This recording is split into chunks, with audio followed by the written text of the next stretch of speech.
जो हिंदुस्तान के इतिहास में पहली बार डिसीजन लिया गया कि इलेक्शन कमिश्नर्स को फुल नहीं फुल इम्यूनिटी दी जाएगी।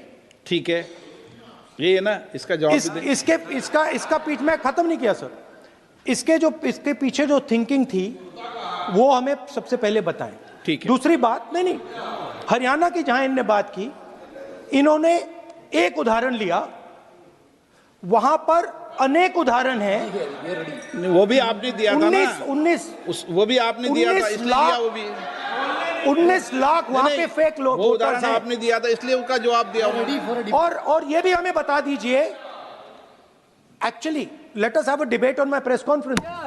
Let us go, let us have very good idea, let us have a debate on my press conferences. Amit Shah ji, I challenge you to have a debate on the 3 press conferences. Please ठीक है, बैठ जाइए माननीय, please माननीय, आपने बात की थी, ये डिबेट ही तो चल रही है। उत्तर प्रदेश में और हरियाणा में दोनों चुनाव में वोट कैसे दे रहे हैं? प्लीज ये भी जवाब दे दीजिए माननीय गृह मंत्री जी।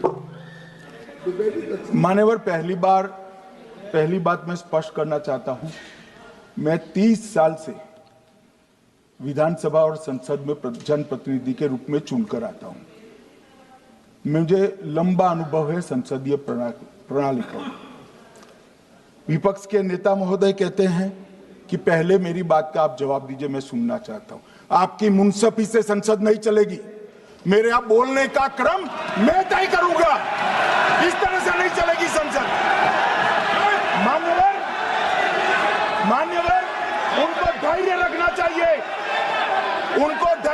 चाहिए, मेरा जवाब सुनने का। इनकी एक एक बात का जवाब मैं दूंगा, मगर मेरे भाषण का क्रम वो तय नहीं कर सकते, मैं करूंगा, क्योंकि मैं बोल रहा हूं।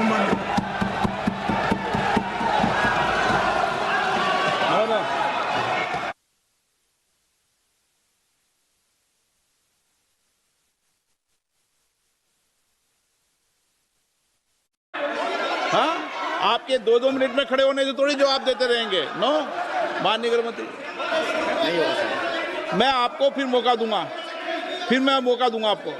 मौका दूंगा आपको। हाँ बोलिए, बोलिए सर। ये बोलिए। आपने अगर अमित शाह जी का रिस्पांस देखा तो ये कंप्लीटली डिफेंसिव रिस्पांस है, ये घबराया हुआ रिस्पांस है, ये डरा हुआ रिस्पांस है। अब सुनिए पूरी बात, प्लीज मानिए। नो, सच्चा रिस्पांस नहीं है। माननीय गृह मंत्री जी, मान्यवर, आपके चेहरे पर बैठो। मान्यवर, आपके चेहरे पर चिंता की लकीरें मैं देख रहा हूं कि मैं क्या बोलूंगा। मैं उनके उकसावे में नहीं आऊंगा, मैं मेरे विषय पर बोलूंगा। मान्यवर, मैंने इतना ही कहा कि मेरे भाषण का क्रम मैं तय करूंगा। मेरे भाषण का पहले क्या बोलना, बाद में क्या बोलना, मैं तय करूंगा। और मैं मानता हूं कि हर एक वक्ता का ये अधिकार है, उनका भी है, मेरा भी है। कल वो बोल रहे तो हम ऐसा थोड़ी ना बोले आप झूठ क्यों बोल रहे हो। हम नहीं बोल सकते साहब, वो माननीय विपक्ष के नेता है, वो बोल सकते अपना भाषण। मान्यवर, और मैंने तो ये भी कहा, मेरा पूरा भाषण छूट कर कुछ बच जाता है तो आप पूछिएगा, मैं जवाब दूंगा। मगर अब धैर्य भी चाहिए और सुनना भी चाहिए, दोनों चीजें करनी पड़ती है। मान्यवर, वोट चोरी का कोहराम बचा। मैं वोट चोरी किसको कहते हैं वो बताना चाहता हूं। वोट चोरी के 3 आयाम हैं। एक तो मतदाता नहीं है, मतलब योग्यता नहीं है, और आप वोटर बन जाते हो तो वोट चोरी माना जाएगा। दूसरा, आप गलत